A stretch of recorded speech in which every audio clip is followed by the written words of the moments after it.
Now, we've got her for the balance of the hour. I really appreciate her coming on, shifting gears into a whole other subject, but it's on the issue of taking action and winning. Is our guest, Vani Hari, foodbabe.com, who you've seen all over national television. Very lovely, super smart lady. And she's launched a lot of initiatives. The most recent was, well, I'll let her tell you about it. Now she's launching another one with hopefully great success like the other initiatives. And it's a blueprint for all of us to have victory over our food supply, our water, and have the right to have access to things free from toxic chemicals, mind and body bending systems. So tell us what's coming up in the next long segment. Thank you so much for coming on, and we salute your work. Thank you so much, Alex, for having me join. You know, I launched the Subway petition here a few months ago and won that within 24 hours. Now, I think this petition is going to be a longer fight because I am talking about secrets that have been held for decades from the beer industry. The beer industry right now is not allowed, or not required rather, to disclose the ingredients in beer. However, the government allows a long list of controversial additives in beer. And so this secrecy and this mystery has to end. The fact that nobody has held these companies accountable in recent years, I think is a big issue. And I think that as, you know, 4th of July comes up and everybody goes around the grills and starts celebrating the holiday and starts throwing back Miller Lite and Bud Light and Miller Coors and Anheuser-Busch brands, I think people need to realize they have no idea what they're drinking. We've been blindly drinking beer and not knowing what these companies are putting in our beer. And some of the things I've found out are downright shocking. Well, they use it for social control, and Anheuser-Busch isn't even beer. For about 15 years, it's actually a chemical syrup. So folks need to understand, the reason I don't ever drink American beer now, unless it's from a microbrewery, is because it's not beer. You drink German or Mexican because they follow the old brewmaster things of England and Germany. And so I'm sure you're the big expert. Tell us about it when we come back. But this is the secrets of beer. Would you call it the beer conspiracy or fake beer conspiracy? I think it's like the big beer cover-up, you know? The big beer cover-up. Bingo. We're drinking in the dark. Yeah, well, all I know is when they changed the Budweiser recipe when I was in college, I got headaches when I drank it. And then I went and looked it up a while back, and oh, guess what? It's not Budweiser. This is Alex Jones for InfoWarsLife.com. The latest in preparedness is now here. An electrically stabilized colloidal silver solution that can be added to both your home cabinet and preparedness pack alike. Concentrated to 30 parts per million in what has been dubbed the survival silver solution. The new InfoWars Life Silver Bullet Colloidal Silver is the answer for you and your family. And it's entirely free of toxic artificial additives that are loaded into many products. The InfoWars Life Silver Bullet Silver is so powerful that it is concentrated into a 2-ounce bottle and is not recommended for extended continual use. This is not a low-grade formula. We are working with one of the top laboratory manufacturers in the United States to bring you the best form of colloidal silver using electrical processes within a base of deionized water for your preparedness storage or your home kitchen. Purchase your bottle of InfoWarsLife.com Silver Bullet Colloidal Silver today and find other amazing supplements at InfoWarsLife.com. Unprecedented evil going on, ladies and gentlemen. But it's all okay because Obama's black and it's trending. Fund Al-Qaeda to attack Syria for 3 years. Then Al-Qaeda attacks Iraq. Got to take American liberties because of the Al-Qaeda threat. I'm Wolf Blitzer reporting from the Central Intelligence Agency, CNN. All right, I'm going to stop right there. We're talking to the Food Babe right now, foodbabe.com. Vani Hari, and she started it back in 2011 and has had a great effect with her victories, thanks to you out there, our victories across the board. Talk about what you've done with Chick-fil-A, Kraft, Whole Foods, Lean Cuisine, McDonald's, General Mills, Coca-Cola, Chipotle, and many others. I mean, this is really a good tactic you're using. How did you learn and develop all this? And then let's get into the secrets of beer.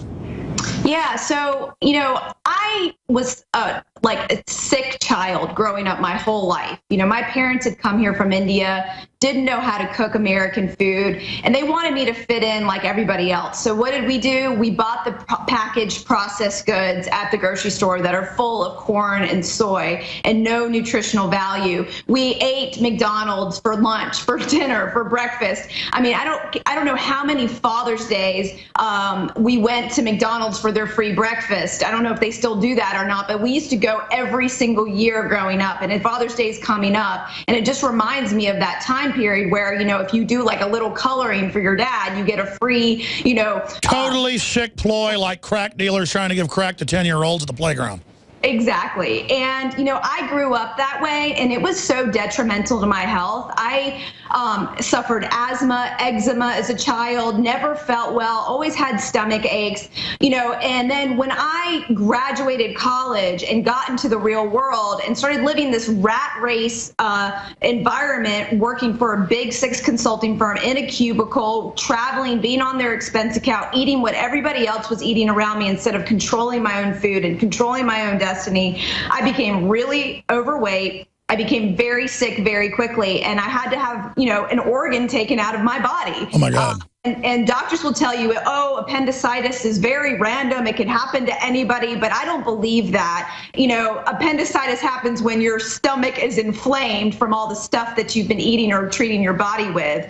And unfortunately, a lot of people are eating these new industrial food-like substances that are causing this inflammation. And I definitely was a victim of that. And so I decided in that hospital room back in December of 2002, over 10 years ago now, that I would take control of my own health. I would figure out what's in food, how to eat the best food possible. And what I found out was shocking. Not only did I find out that majority of our food is made with genetically engineered ingredients, never tested long-term on humans, but I found out that all of these substances that are really cheap for the food industry to use are pumped into all of our food. And so I started to reject that. I said, no more corn, no more soy, none of this GMO stuff. I'm going to eat organic food. I'm going to start going to farmers markets. I'm going to find out what these chemicals mean on the back of packages. And when I found out that things like yoga mat material are in there, and things like high fructose corn syrup that, you know, they find mercury in, and how like there's all of these different additives that are used to create addiction to food, like hidden MSG, I knew I didn't need to eat that anymore. And so I shunned all of those brands and companies long ago. And when I did that, something remarkable happened. Not only did I lose weight, but I've been able to maintain a nice figure for a really long time, doing nothing but eating real food. And also, all of my health issues as a child and as an adult magically went away. Alex, I'm talking about being on 6 to 8 prescription drugs, depending upon the season, to being on 0 today. Being 10 years older and having less drugs as a 10 years older, and having more energy 10 years older than I did 10 years ago when I started figuring this stuff out. And when I did this, everyone around me, my friends, my family members, they wanted to know the secrets. And so I started to tell them what I learned, and they were shocked. They were downright, they couldn't believe the information I was giving them on a day-to-day basis as I was traveling with them, you know, whether it be coworkers or with friends or family or at my mom's house. The truth is, they've grandfathered for 100 years. I know you're an expert on this, but we've had other experts on speak about this. I don't get into beer. To be able to basically put drugs in the food. The additives are toxic. Many poisons are addictive. Aspartame, you name it, MSG. They are getting you trained to eat their processed food. And then they have, just like the tobacco companies, adding all these other chemicals to make it more addictive. It's just like tobacco companies, but with food. And right. and I've read the books, the documents, we've covered it, where they brag about that. I mean, as you know, Colonel Sanders made Kentucky Fried Chicken take over because he found out the Japanese military couldn't get Japanese back in World War I to eat the cruddy canned food because Japanese like good, fresh seafood.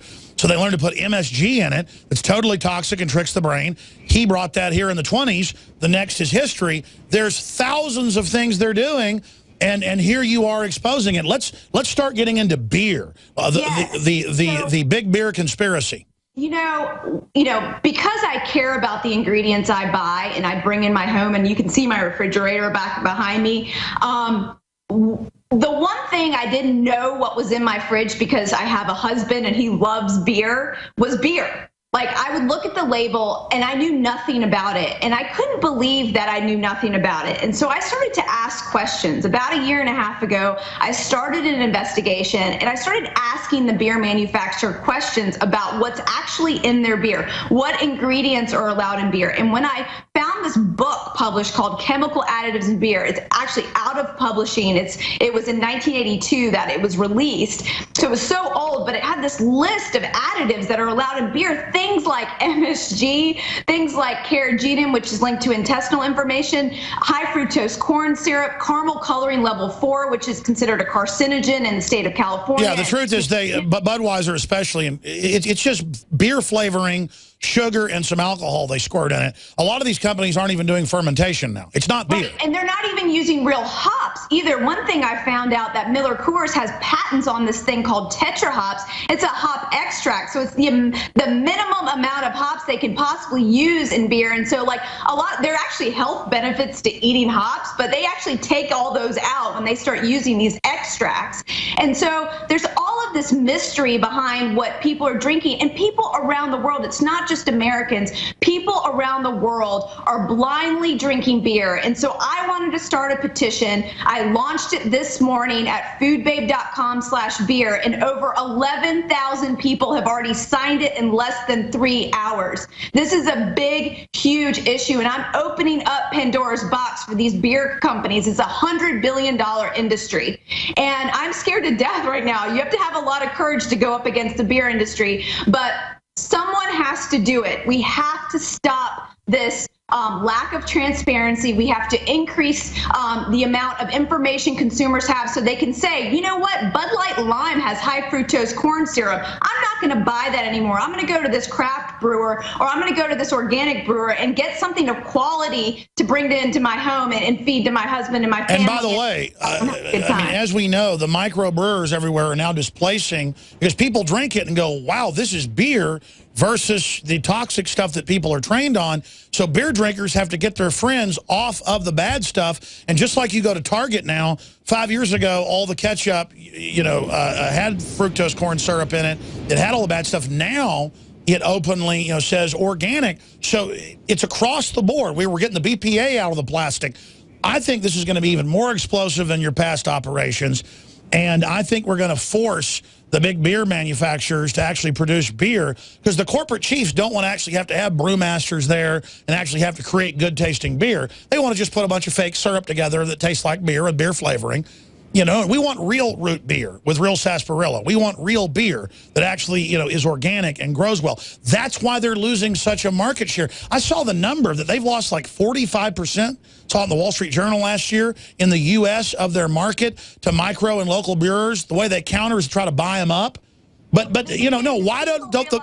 People realize those microbrewers taste better than the watered down sugary stuff that they're selling us in the typical most popular beers, it's really sad that, the most popular beers still continue to be Bud Light and Miller Lite, and it's because it's cheap. And people need to realize that because something cheap is cheap doesn't mean it's good and good for you, but they have such a huge marketing machine. I mean, just think about all the Super Bowl ads and everything else that they do on a normal basis to brainwash you into wanting these brands as Americans. And even people overseas, I don't know how many times I've traveled, Alex, and I come across someone that's from another country and they think it's cool to drink Budweiser. And I'm like, no, you need to be drinking the beer. No, it's crazy. I see all the Mexican immigrants up here, and they're all getting Miller Lite and Budweiser.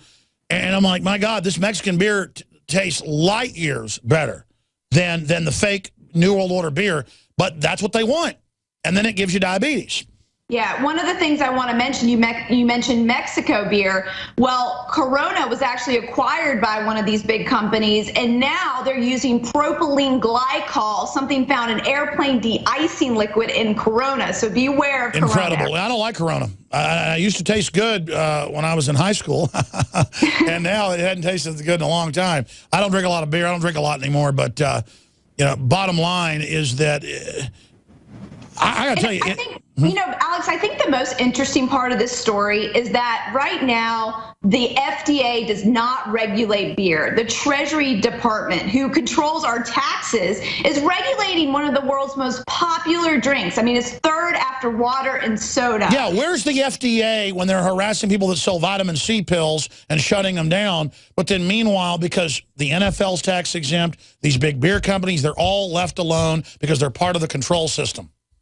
Yeah, and it's really very shameful that the government has allowed this to happen this long. And I hope people support the petition, because I think if we can get millions of signatures, I really think this petition, if the companies don't act soon enough, I think this petition has the you know, will be bigger than Subway in the respect that, you know, in my other past efforts, because it's a global issue and it's something that's been, you know, cloaked in secrecy for so long. And I hope people... Don't we need German beer purity laws that they've had for 500 years? That meant, because nothing's new under the sun. There's been scams going on. I mean, look at the Jungle. What is it? T.S. Eliot, I believe the true story about the Rockefellers would put chalk in the milk, just like they do in China, or melamine, and then babies would die. These scams have been going on forever, and there should be state laws, I think, that if you false advertise and call something beer and it's not, you know, you ought to get shut down. I mean, I'm sick of it. It's a fraud.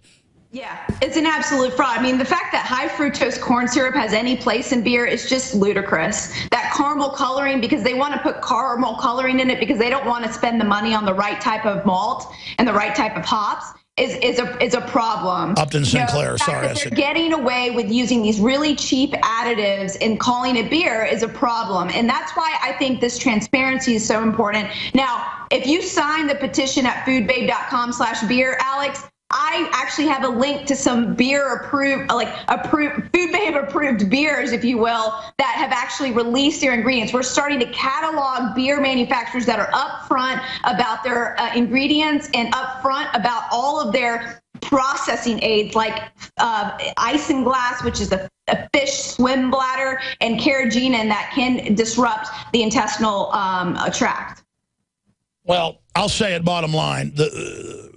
Bread and circus, gladiatorial events, sports, beer, it's all being used to control the population, and we need to get it to where it's unadulterated. Even if you're not a drinker, folks, you should not want fake beer being sold everywhere and these companies getting away with it. And this is a revolution, because this is pure Americana libertarian that the Food Babe is talking about, where we vote with our dollars and we vote by the decisions we make in our life. This is the type of thing, from the Second Amendment right through to national sovereignty, right through to globalism. Take your money away from the big establishment companies. That's why they've got initiatives to ban outdoor markets and all over the country, and to ban farmers markets and harass them with bureaucrats and inspectors, and to ban raw milk when it's so safe on record compared to regular boiled down fake milk that isn't even milk. It's like liquid cheese. It's so bad for your heart.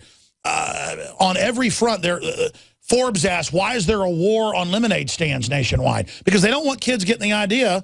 I mean, you never see watermelon stands because the state police go stop them and go, you can't be on the side of the road selling watermelons. I mean, they're shutting down normal human activity, folks, and creating a synthetic, artificial consciousness is what I would call it. Yeah, and, you know, the fact that we know more about what's in Windex and Coca-Cola than we do about beer just says it all. Like, it just says it all that, you know, that basically no one's out there safeguarding our food supply, our drink supply. They're not looking out for our best. Remember the freak out last year when we learned that something like 70% of the fish isn't even fish and is fake? Yeah. And the whole pink slime thing a few years before that.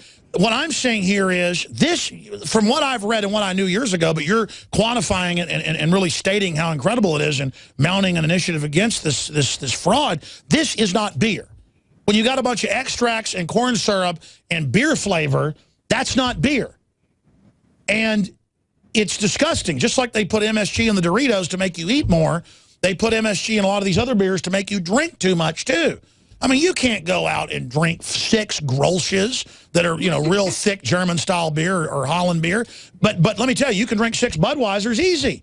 So it's meant to be gluttonous and to program the brain as well.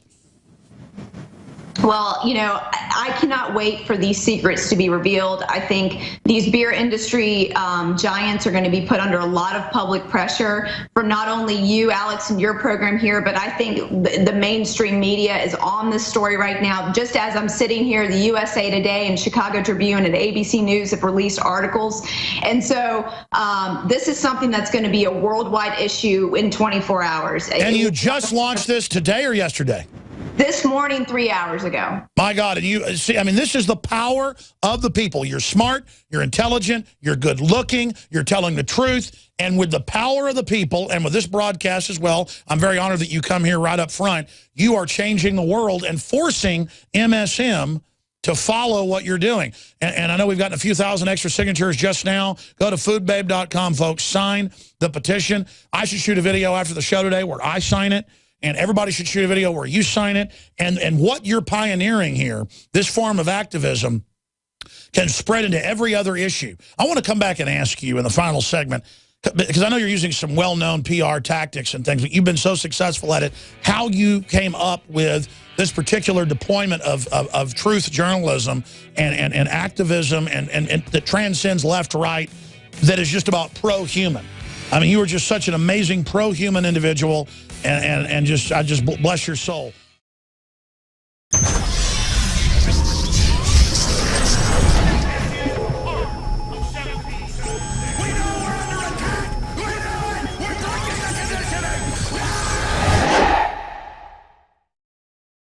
By the way, folks, for detoxing, as I got off all the bad food and started trying to eat healthier the last few years, it's key to get iodine. The bad halogen, the area in the halogen table, all the different bad halogens, the bromide, the bromide, the chlorine, that's in all the food and the water. The endocrine disruptors, what it does to your glands. Your thyroid needs the iodine, doesn't get it. And it needs the good, pure iodine from the deep earth crystals that no one else has. We went out and secured not seaweed-based iodine, which is very valuable and needed. We have come out with the actual X2 from 7,000 to 12,000 feet mined here in the United States and put it into an organic palm oil base. We've got videos coming out that actually shows it being ignited, turning into the purple gas, the purple crystals. It's just simply amazing. Vani Hari, you get me so excited I run over you when you're on. But we'll get you back on in a week or so to see the effects of this. But tell us specifically how you've been so successful, and hopefully how others can duplicate PR campaigns for liberty that really change the world. I mean, it's a big deal. And you know, it's so funny because I've had no media or PR training or anything like that. You know, I was a debater in high school that knew how to research. And so I've been able to use those skills in order to research this information. And so when I started to research this and started to put it on the blog, you know, what I found out very quickly is when you tell the truth, when you tell information that hasn't been told anywhere else, that when you discover new things about how companies are treating people or how they treat you when you call them, or how there's certain things that you wonder about, you wonder if other people are wondering about too. If you make those ideas known in a big way, whether it be, you know, your own Facebook page or on your own Twitter account, or maybe it's on your Instagram, like wherever where people like in the world can see this, it has the opportunity to get shared. And I think that's one of the most valuable lessons I learned early on, was when I started talking about the injustices within the food industry. People wanted to share this information. They wanted to not only safeguard themselves with the information I uncovered, but they wanted their friends and their family to know as well. And so these campaigns that I launch are specifically targeted to increase the amount of discourse we have in this country about food ingredients, about what's happening to the food supply, about the lack of transparency in these food and beverage companies. Why are you being a conspiracy theorist? There's no additives in the food. Everything's fine. You know, it's funny because, you know, I think our friend Mike Adams recently talked about how being a conspiracy theorist is actually a good thing, and not being one means you're pretty much dumb, because if you don't question things, you never really get down. You are watching the best of the Alex Jones Show, weekdays from 11 a.m. to 2 p.m. Central. Watch live at Infowars.com/show or become a member of InfoWarsNews.com and help us take resistance to the next level.